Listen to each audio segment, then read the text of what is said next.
নমস্কাৰ কৃষক বন্ধু বান্ধৱীসকল, কি খবৰ আপোনালোকৰ? সকলোৱে ভালে চাগে। মই বিকাশ বৰা আজি আকৌ এটা অন্য ভিডিঅ' লৈ আপোনালোকৰ মাজলৈ এয়া দেখিছে এখন বিশাল খেতিৰ বাৰীৰ মাজত মই উপস্থিত আছোঁ আৰু খেতি বৰ্তমান চাবলৈ আহিছোঁ। মই দেউতাই খেতি লগাইছে আৰু ইয়াত দেখিছে এখন বিশাল ডাঙৰ খেতিৰ বাৰীৰ মাজত মই উপস্থিত আছোঁ আৰু ইয়াত বিভিন্ন ধৰণৰ খেতি লগোৱা হৈছে, যিহেতু সৰিয়হ আৰু এনেকৈ বিভিন্ন আলু, এনেকৈ ফেচবিন, মটৰ, এনেকৈ বিভিন্ন ধৰণৰ খেতি লগোৱা হৈছে আৰু ইয়াত মই খেতিৰ বাৰীৰ মাজত উপস্থিত আছোঁ আৰু দেখিছে আপোনালোকে মোৰ পিছফালে থকা এখন খেতিৰ আৰু এইপিনে সৰিয়হৰ খেতি যথেষ্ট পৰিমাণে বহুত অতি সুন্দৰ এটা পৰিৱেশ আৰু এটা ইমান সুন্দৰ পৰিৱেশ আৰু সুন্দৰ পৰিৱেশৰ মাজত মই উপস্থিত আছোঁ। ইয়াত দেখিছে আপোনালোকে।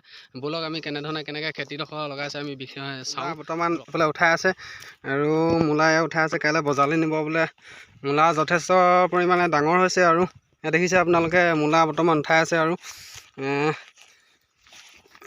দেখিছেনে আপোনালোকে। আৰু ইয়াত বিভিন্ন ধৰণৰ খেতি লগোৱা হৈছে, যিহেতু বিলাহী আৰু সৰিয়হৰ লগতে কবি, বিভিন্ন ধৰণৰ মটৰ এনেকৈ খেতি লগোৱা হৈছে। দেখিছে আপোনালোকে অতি সুন্দৰ এটা পৰিৱেশ আৰু ইয়াত দেখিছে মূলা যথেষ্ট পৰিমাণে ডাঙৰ হৈছে আৰু ইয়াক কাইলৈ বজাৰলৈ নিব আৰু বজাৰলৈ নিয়াৰ বাবে এয়া মূলা উঘালি আছে আজি।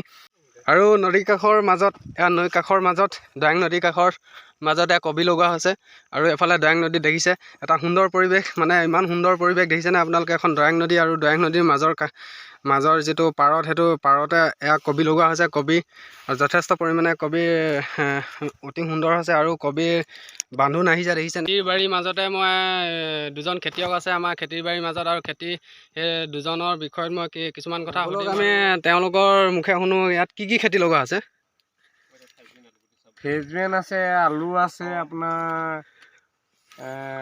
এই মূলা আছে, আপোনাৰ আপোনাৰ বন্ধাকবি, এইফালে ৰচুন, পিঁয়াজ আৰু আপোনাৰ সৰিয়হ এনেকৈ আছে আৰু অলপমান। কিমান মান লগোৱা আছে আপোনাৰ ইয়াত? আপোনাৰ 5 বিঘামান আছে আৰু 5 বিঘামান লগাইছে। খৰচ হৈছে চাগে যথেষ্ট? খৰচ হৈছে আকৌ। আপোনাৰ কিমান পৰিমাণে এনে খৰচ হৈছে? আপোনাৰ এইটো এতিয়া 5 বিঘা মাটিত বহুত টকা খৰচ হৈছে। 50,000 ওপৰত।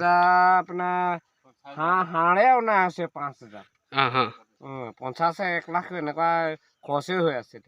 ইয়াত আপোনাৰ কি এনে সাৰ দৰৱ পাতি কি দিয়া হৈছে? দৰৱ পাতি মানে মই প্ৰায় মাৰি থকাই হৈছে, ইণ্ডোফিলৰ পৰা আদি কৰি আপোনাৰ গোটেই আপোনাৰ পোকৰ দৰৱলৈকে কিমান পইচা খৰচ নহ'ব আৰু আপোনালোকে এনেই দেখিছেই নহয় আৰু আপোনাৰ এইডোখৰ জেগাডোখৰ নাম কি এনে? আপোনাৰ এনেই শগুনপৰা টোপ বুলি কয়। কোন ডিষ্ট্ৰিক্টৰ? এইটো আপোনাৰ গোলাঘাট ডিষ্ট্ৰিক্টে। গোলাঘাট ডিষ্ট্ৰিক্ট ন? ঠিকে আছে বাৰু। এই গোলাঘাট ডিষ্ট্ৰিক্টতে হয় আৰু শগুনটোপ বুলি কয় গাঁওখনৰ নাম। আৰু ইয়াত যথেষ্ট পৰিমাণে খেতি লগোৱা হৈছে। ইয়াত আপোনাৰ দৈয়াং নদীৰ কাষত আপোনাৰ সৰিয়হ আছে, এইপিনে বিলাহী আছে আৰু ইয়াত যথেষ্ট মানে। আৰু মোৰ চেনেললৈ যিসকল নতুনকৈ ব্যক্তি আহিছে তেওঁলোকে মোৰ চেনেলটো ছাবস্ক্ৰাইব কৰিব আৰু যদি মোৰ ভিডিঅ'বিলাক চাই আপোনালোকে ভাল পাইছে তেনেহ'লে লাইক কৰিব, কমেণ্ট কৰিব। এয়া দেখিছে বন্ধু বান্ধৱীসকল মোক ঘৰলৈ দিছে, লাই শাক দিছে আৰু মূলা দিছে। দেখিছে মূলা যথেষ্ট পৰিমাণে ডাঙৰ হ'ল আৰু ইয়াত মূলাটো আপোনাৰ সাৰ চাৰ একোৱেই দিয়া নাই, নিজে ইমানটো ডাঙৰ হৈছে দেখিছেনে। আৰু এয়া লাই শাক এয়া মোক ঘৰলৈ দিছে। দেখিছে ইমান ডাঙৰ হ'ল, সাৰ দিয়াই নাই, যথেষ্ট পৰিমাণে ডাঙৰ হৈছে। আৰু সাৰ দিলেতো ক'বই নালাগে, বহুত ডাঙৰ হ'ব। আজিলৈ মোৰ ভিডিঅ'টো ইমানতে সামৰণি মাৰিলোঁ আৰু ধন্যবাদ। জয় অসম।